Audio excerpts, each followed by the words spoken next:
Assalamualaikum warahmatullahi wabarakatuh. Apa kabar sahabat sehat? Saya turut mendoakan semoga kalian sehat selalu. Baiklah, di video kita kali ini kita akan membahas 1000 keajaiban kurma bagi kesehatan yang kita tidak ketahui. Inilah dia manfaat kurma dalam perspektif Al-Quran, hadis, dan sains. Tahukah kalian kalau kurma itu disebutkan sebanyak 20 kali di dalam 16 surah yang berbeda dalam Al-Quran. Dan juga Rasulullah SAW menjadikan kurma makanan sehari-hari, makanan wajib bagi keluarga. Nah, jadi memang kurma ini sudah disebutkan dalam Al-Quran dan juga dalam hadis. Inilah dia beberapa ayat dalam Al-Quran yang kita ambil, yang mana nanti akan kita baca dengan sains. Yang pertama ialah Surah Maryam ayat 23. Kemudian rasa sakit akan melahirkan memaksanya bersandar pada pangkal pohon kurma. Dia Maryam berkata, "Wahai, betapa baiknya aku mati sebelum ini dan aku menjadi seorang yang tidak diperhatikan dan dilupakan." Nah, ada hal yang menarik ketika kita mengkaji ayat ini ya melalui kacamata tafsir, sehingga kita dapat mengetahui dengan jelas gambaran kondisi Siti Maryam pada saat itu. Nah, beberapa tafsir dari ayat ke-23 ini sebagai berikut. Dengan tiba-tiba Maryam merasa sakit untuk melahirkan anak. Lalu dia bersandar di pohon kurma yang mana keadaan sekelilingnya tandus dan kering tanahnya, bahkan berada di tengah-tengah padang pasir. Cuaca saat itu amat dingin dan tiada satupun dapat membantu beliau dari menahan sakit ketika melahirkan. Jadi kondisi Siti Maryam saat itu adalah dalam kondisi yang sangat kritis. Kemudian setelah Allah mengirim Jibril dan membuatkan sungai pada ayat ke-24-nya, Allah memerintahkan Maryam untuk dan goyanglah pangkal pohon kurma itu ke arahmu, niscaya pohon itu akan menggugurkan buah yang masak kepadamu.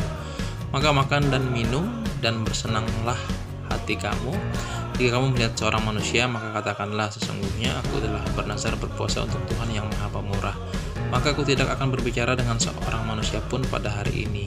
Surah Maryam ayat 25-26. Hal yang menarik dari ayat-ayat di atas adalah mengapa Allah memerintahkan Siti Maryam untuk memakan buah kurma ketika proses melahirkan. Layaknya yang kita tahu adalah wanita yang melahirkan akan banyak kehilangan dua hal, yaitu energi dan darah. Tapi Allah mengatasi dan melengkapi dua hal kehilangan tersebut hanya dengan buah kurma. Nah, sekarang berikut merupakan beberapa manfaat dari buah kurma dalam perspektif sainsnya yang nantinya yang bisa kita hubungkan dengan Al-Quran yang sudah kita bahas tadi. Baik, inilah dia manfaat buah kurma menurut sains. Jadi yang pertama adalah buah kurma mampu memperlancar proses melahirkan. Nah, bahwa perempuan hamil yang akan melahirkan sangat membutuhkan makanan dan minuman yang kaya akan unsur gula. Hal ini dikarenakan banyaknya kontraksi otot rahim ketika akan mengeluarkan jabang bayi. Terlebih lagi jika hal itu membutuhkan waktu yang lama, sehingga kandungan gula dan vitamin B1 sangat membantu untuk mengontrol laju gerak rahim dan menambah massa sistolinnya, yaitu kontraksi jantung ketika darah dipompa ke pembuluh nadi. Dan kedua unsur itu banyak terkandung dalam buah kurma basah ya. Kandungan gula dalam kurma basah sangat mudah dan cepat dicerna oleh tubuh. Dan yang berikutnya mampu mencegah pendarahan rahim. Kurma mengandung nikotinat dan hormon pituitrin yang dapat mengecilkan pembuluh darah dan mencegah pendarahan pada rahim wanita. Dan yang berikutnya mampu memberikan tambahan tenaga bagi yang lemas, letih, dan lesu ya. Dan juga yang selanjutnya mampu melancarkan ASI dan mengobati kemandulan. Baiklah, yang selanjutnya buah kurma dalam perspektif hadis dan sains ya. Yang pertama, mampu meningkatkan daya kecerdasan. Berilah makanan buah kurma kepada istri-istrimu yang sedang hamil, karena sekiranya wanita hamil itu makan buah kurma, niscaya anak yang lahir kelak akan menjadi anak yang penyabar, bersopan santun, serta cerdas.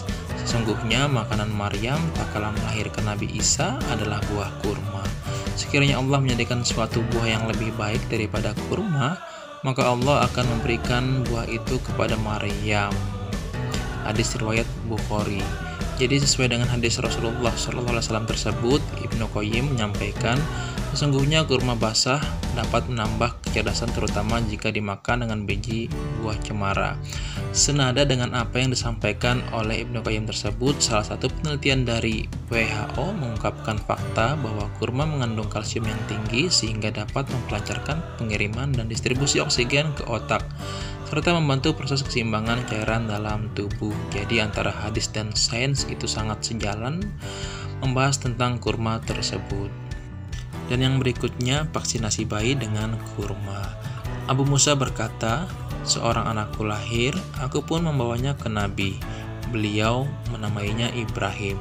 Lalu Nabi melolohnya dengan sebutir kurma, memohonkan berkah baginya. Lalu memberikannya kepadaku." Hadis riwayat Bukhari.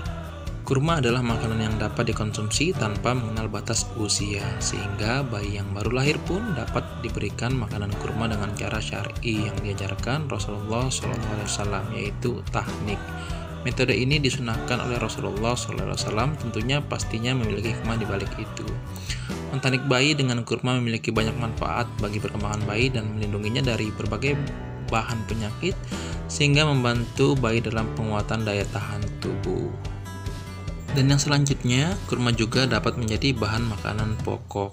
Dalam sebuah hadis, Rasulullah SAW bersabda, "Sebuah rumah yang memiliki kurma, penghuninya tidak merasa lapar." Nah, dalam sebuah penelitian dikatakan bahwa memakan kurma sebanyak 100 gram sekitar 7 buah dapat memenuhi kecukupan energi harian kita. Dan juga kurma itu banyak sekali mengandung vitamin A, B1, B2, dan C, gula dan protein. Dari analisis secara kimia terbukti bahwa kurma kering mengandung 70,6% karbohidrat, 2,5% lemak, serta 1,32% mineral termasuk kalsium, zat besi, fosfat, magnesium, kalium, dan mineral lainnya. Jadi wajar kalau kurma dapat memenuhi minimal kebutuhan makanan pokok sekeluarga di rumah. Nah, bukan hanya itu ya penjelasannya, berikut manfaat kurma bagi kesehatan. Jadi buah kurma itu berpotensi mengurangi risiko diabetes, mengandung antioksidan yang tinggi, memperlancar menstruasi, berpotensi sebagai pencegah kanker, mengurangi kadar lemak dalam darah, anti peradangan dan anti mikroba, dan berpotensi sebagai pencegah stroke dan penyakit jantung. Jadi sangat wajar apabila buah kurma itu menjadi makanan favoritnya Rasulullah SAW. Dan buah kurma juga tadi sudah dijelaskan, Allah Subhanahu wa taala menyebutnya sebanyak 20 kali di 16 surah yang berbeda dalam Al-Qur'an, dan juga banyak hadis-hadis sahih yang membahas tentang buah kurma. Jadi buah kurma ini merupakan buah yang sangat banyak sekali manfaatnya bagi kesehatan kita, bagi kehidupan kita. Baiklah, itulah tadi 1000 manfaat buah kurma menurut Al-Quran, hadis, dan sains. Semoga video ini bisa memberikan manfaat ya bagi kita semua. Terima kasih sudah menyaksikan. Saya sahabat sehat undur diri. Assalamualaikum warahmatullahi wabarakatuh. Hidup sehat, hidup bahagia.